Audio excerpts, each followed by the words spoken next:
কি কে কইল? ওজুদ মানে হইল একটা দেহ, আর এই দেহটার মাঝে শুনি যে আরো 5টা ওজুদ মানে আরো 5টা দেহ আছে। তাহলে যদি আরো 5টা দেহ থাকে, 5টা দেহের কিন্তু খাবার আলাদা আলাদা। আমার দয়াল গানের প্রথমে একটা কথা বলে গেছেন, লা ইলাহা ইল্লাল্লাহ মুহাম্মাদুর রাসূলুল্লাহ কিছু ব্যাখ্যা করেছেন। ওইখানে ক্ষুদ্র করে একটা কথাই আমার মাথার মধ্যে খাই, লা ইলাহা বড়, লা ইলাহা 6, ইল্লাল্লাহ 6, মুহাম্মাদুর 6, আর 6 কই গেল? কি 12টার হিসাব দিছে না? এই দেহের মাঝে 12টা মুকাম দেখাইছে।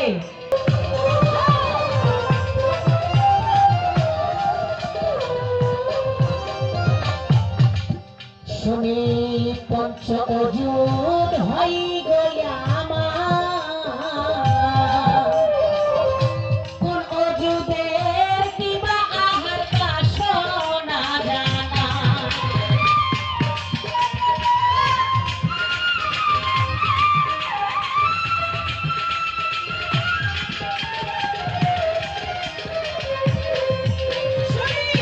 পঞ্চ অজুদ হই গয়া কোন অজুদের কিবা আহার বাসনা জানা।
সাধনে কেমন হয় রীতি,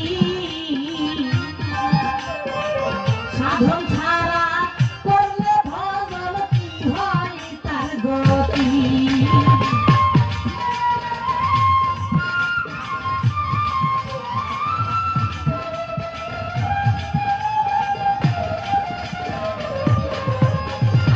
আর সাধনে কেমন হয়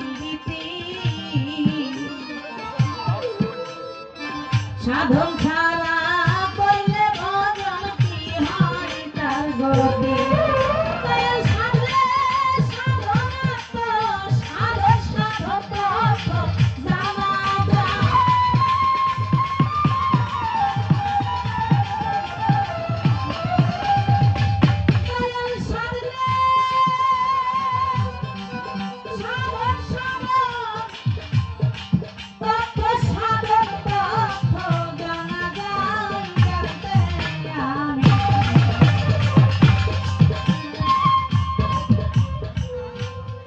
পাঁচটা ওজুদ আমি বলে দিলাম,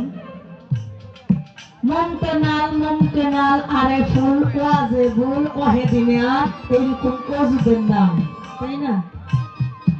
একটা মানুষ, আমি আজকে শরীফা, আমি আমার দয়ালের দরবারে আসছি, যেমন কুদ্দুস ফকির আজকে মনে করেন তার গুরুর নামের উপর একটা মহতি আয়োজন করেছে। তাহলে আমি যে গুরুর কাছে আত্মসমর্পণ করেছি, আমি শরীফা আমার এই পাপ দেহটা যেন শুদ্ধ আমি করতে পারি, কি এই দেহটাকে পাক পবিত্র পরিশুদ্ধ করার জন্য তো একজন মুর্শিদের কাছে আসা। তাহলে আমার এই দেহের মাঝে যদি আরো 5টা দেহ থেকে থাকে, অবশ্যই তাহলে এই একটা দেহের থেকে থাকে, আমার ভিতরে যেগুলা আছে এগুলা তাহলে কর্ম আছে, তাহলে আমি আমাকে শুদ্ধ করার আগে আমার ভিতরে যেগুলা আছে সেগুলাকে আমি শুদ্ধ করতে হবে। কি আমার ভিতরটাকে আমি পরিষ্কার করতে হবে, পরিচ্ছন্ন করতে হবে, তবেই না আমি শরীফা পরিপূর্ণ পরিষ্কার পবিত্র শুদ্ধ হয়ে যাব। তাহলে আমার ভিতরে এই যে পাঁচটা অজু, পাঁচটা দেহ, এইগুলাকে পরিষ্কার পরিচ্ছন্ন পবিত্র করার নিয়মটা আবার এর কর্মটা কি?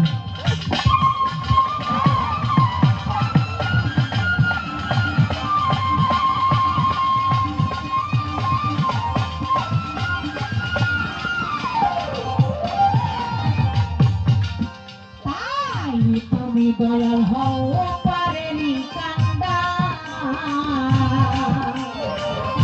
তাই তো এ জ্ঞান পাইতে দয়াল নিকটে তোমার।